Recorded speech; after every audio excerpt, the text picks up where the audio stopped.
दोसर चक्कर में पड़ तू जन बाबा तोहरा के बुद्धि अभी देश निमन। हरे बाबा पूरा मुक्ति में तू ही निराए लगलू।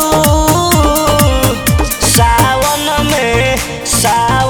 में शिवाला ये जानू तू जाए लगलू। सावन में भोले बाबा पर जलवा चढ़ाए लगलू। सावन में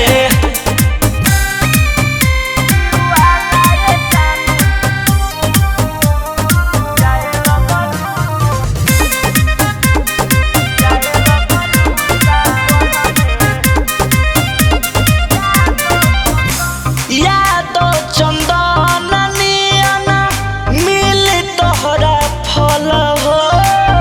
सुंदर परिवार यौरी सुंदर महल हो।